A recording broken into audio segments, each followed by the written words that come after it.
keep that in mind.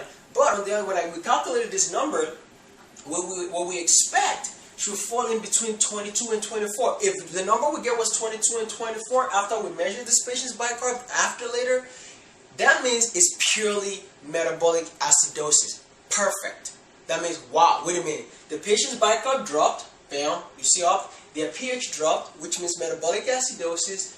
The only way is to use their lungs, right? The lungs is going to say, oh, there's so much CO2, let's bump it out. So when it goes up, the bicarb is going to go up, so they're going to try to what? Drop it. But hyperventilate, once this goes back down, like I said earlier on, right? Then our pH can then go up, right? So to see how much their pH has dropped, you'll be able to calculate the number, and it falls between purely metabolic acidosis. Now wait a minute, don't get too excited. That's the only time. But let's say we do the math, and the number we got was 18. Something is wrong. Something is wrong. Or the number is 27. As you can see, the number is higher or lower than we expected. It's telling us something secondary is going on. I'm going to start with the higher number. So let's say we get 27. We're punching the numbers, and eventually the patient's PCO2 was still at 27. That simply means they're retaining CO2 inside their lungs. It's inside the lungs. They're retaining more CO2. That means the lung is not working right. That is called what? Respiratory acidosis. I haven't talked about respiratory acidosis yet, but very easy. Remember from the beginning of this lecture, this is metabolic, this is respiratory. If CO2 starts to go up, what will happen to your pH automatically? Goes down. That's respiratory, because now this is the only respiratory. And I'll talk about that later, in another lecture. But the point is, when the expected PaCO2 is higher than what you found, when you punch in the numbers, it's always going to be it could be a board question, it could be an exam question. They'll give you all those numbers, and they'll tell you what would be expected PaCO2. Later on, you have to use the Winners formula. You punch in the numbers, and you're like, wow, that's a little higher than what I expected for the PaCO2. Should be a little lower than that. Guess what? They're retaining it. So that's called a combined problem, where now they have a metabolic acidosis and they have a respiratory acidosis to start off with. Now, on the flip side of things, let's talk about a lower number. The lower number basically is telling us that now they've hyperventilated so much that they're not even having enough CO2. That means they're having a respiratory alkalosis. Just know that. And aspirin is notoriously known for that. You get metabolic acidosis, remember from mud pulse, and you get a respiratory alkalosis because they hyperventilate so much, they lose so much of the PaCO2. That's actually an important point you should know. To kind of wrap up this lecture, we talked about definition. It's all about the bicarb when it comes to metabolic acidosis, right? And we talked about pathophysiology, what causes it.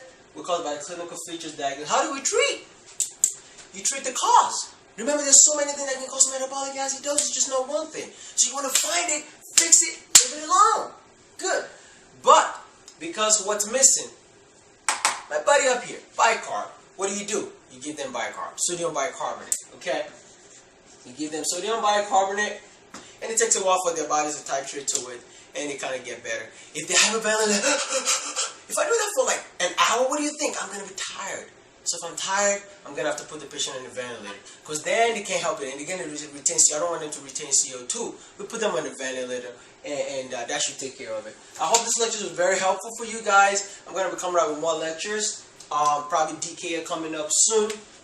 Shoot me a comment, send me an email, let me know if you need any questions answered, any topic you want me to talk about. I'm always available for you guys. Thank you very much, and I want you to check out my new website, ftpinc.org. It's actually called Future Teaching Physicians.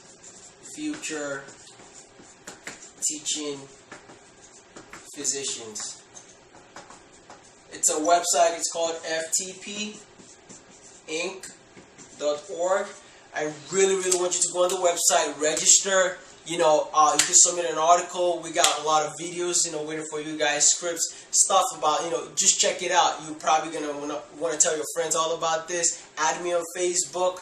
Look for FTP Incorporated. It's another group for medical students. I want anybody all across the world to join this group, and let's do this together. Thank you very much, guys. Really appreciate it. Have a great day. Bye-bye.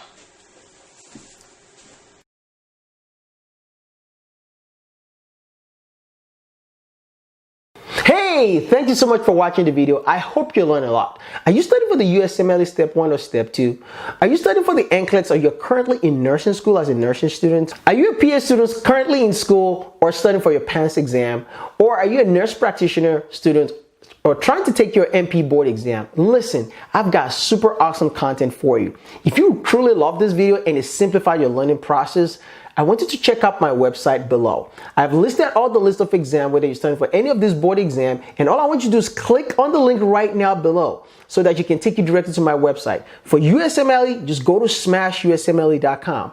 For NCLEX, go to crushnclex.com. And if you're studying for the PANCE exam, the nurse practitioner exam, or you're studying for your internal medicine board exam, just click below and it'll take you directly to ftplectures.com. Listen, I can't wait to help you. If you need to get in touch with me, just get to my website, you're able to reach me directly, and we can work together one-on-one. Listen, you're super awesome, and my goal here is to help your dream come true. If you want to be a doctor, want to be a nurse practitioner, a registered nurse, or physician assistant, I'm here to help you get to that next level with your medical knowledge. Let's save the world together. I love you guys. You guys are super awesome, and do not forget to click on the link below to be able to get to my website. Also, don't forget to subscribe to my channel. You guys have a great day. Let's go.